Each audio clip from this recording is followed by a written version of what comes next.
So who is most likely to win the 2023 Rugby World Cup? Now all those warm-up matches have been done. We've had a look at everyone. I'm going to count down from 10 to 1 the most likely winners according to my thoughts from what I've seen, but it's very subjective and I'd love to know your thoughts. And I've got a link below to a vote of who you think's going to win the World Cup now you've seen everyone. Now, if you haven't already entered my giveaway for some custom rugby artwork like behind me, the link is in the description below. I'm drawing that on Thursday, so love to see you guys entering that. It's going to draw that soon. But let's get stuck into this list. Number 10, I'm going with England. Now, some people would argue that England actually should be outside of 10, and Japan or maybe Samoa should be there, but I think 10's probably just about right.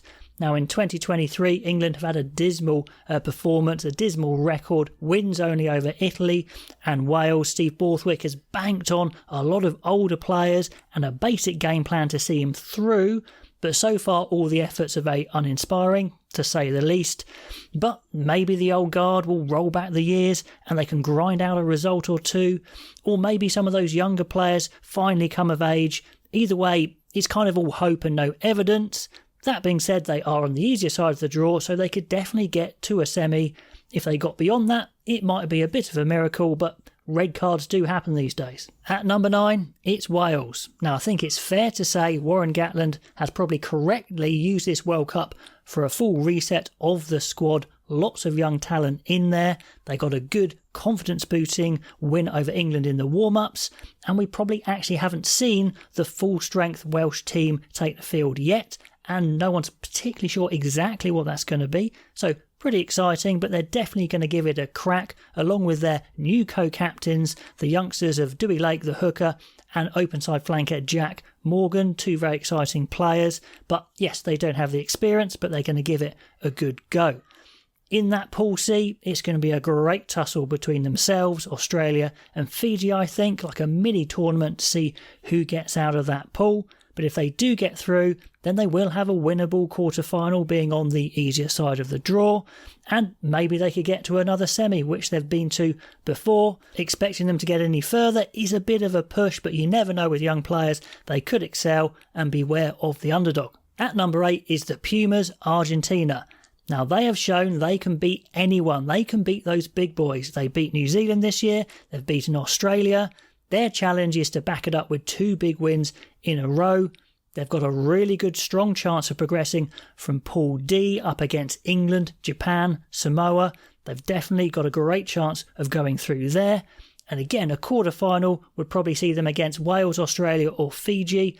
Very close battles, but winnable. They've got some huge forward ball carriers and a pretty settled team. My worry is there might not be enough spark in that backline, maybe not a sort of vintage backline for Argentina, but they're definitely going to fancy their chances. At number 7, we've got Fiji. Now, we know Fiji are going to be dangerous, and they got their first ever win over England at the weekend, and surely there's going to be some more record breaking coming soon. Now, in the past, they'd had that talent from overseas, but their domestic-based players weren't fully professional and teams could kind of rely on them to run out of puff in the second half. Maybe their set piece wasn't good enough, maybe their goal kicking wasn't good enough, but those seem to be solved. They've got Fijian Drua, the fully professional outfit in Super Rugby now, so that's really helped with professional domestic players. The fly half Muntz looks like a laser straight kicking tee goal kicker, so that is great news for them, something they haven't really had in the past.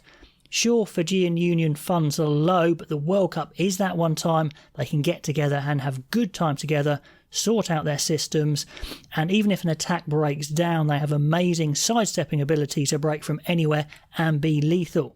Sides are going to hate playing Fiji. They're always going to fancy their chances.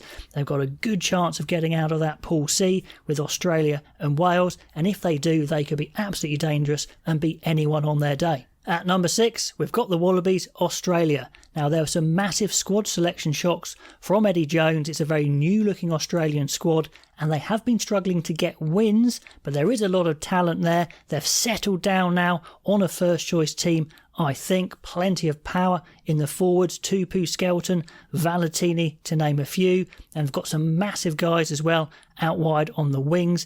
Nawaqanta-Wase, Korombetti, Vunivalu, amazing finishers and amazing in the air as well, and they should get better and better. A good first up match against Georgia should yield a decent win to get them going, and a lot rests on their young fly half, Carter Gordon, who's pretty much the main man there. Now the fifth most likely team to win the World Cup is Scotland. Now they have assembled the best team they've ever had. I don't think that can be disputed. They've got one of the most exciting fly halves in the history of rugby probably, in Finn Russell playing at his peak. They can play at a breakneck speed. They play two open side flankers in the captain Jamie Ritchie and young Rory Darge, and their back three of Van der Merwe, Darcy Graham and Blair Kinghorn is absolutely lethal. Their challenge though is to win that physical battle first and not whiz it wide too early. Now Scotland fans are living in a dream at the moment, but they know they are in that pool of death with world number one Ireland and South Africa, and a quarter-final maybe against New Zealand or France. If they somehow get through that, they've definitely got a serious chance to win the World Cup. They've got the team. Can they do it? Let me know if you think they can. Now into the top four, and you could probably put these guys any way round, but let's not sit on the fence. New Zealand, number 4 for me. They've had a good build-up to the World Cup with a very strong Rugby Championship win. They've got a clear first choice team with the likes of the young props Ethan de Groot, Tyrell Lomax and a resurgent Scott Barrett leading the way, so they can compete physically normally as well as their high skill game. Things were going pretty well until a slew of injuries to the forwards, and then that big loss to South Africa maybe took some wind out of their sails.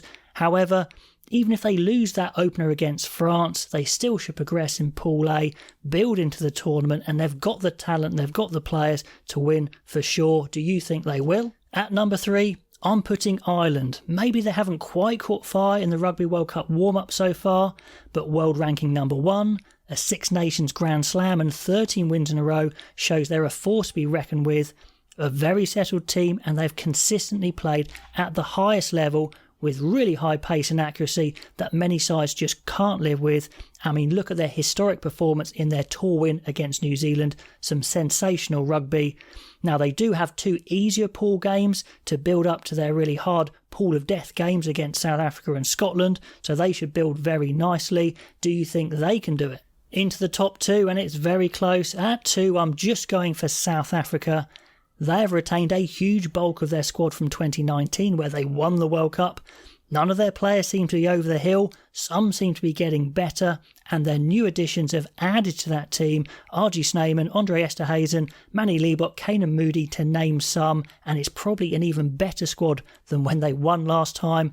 They've got that heady mix of immense power up front and some crazy pace out wide. They are a force to be reckoned with. But at number 1, I'm going for France. They probably just nick it as favourites for me because they're at home, that familiarity factor and the support they get will be absolutely epic. Like South Africa, they've got a crazy strong squad in every single area. Even the injury to Roman Intermac seems to be covered by the amazing talented Jalabert at 10.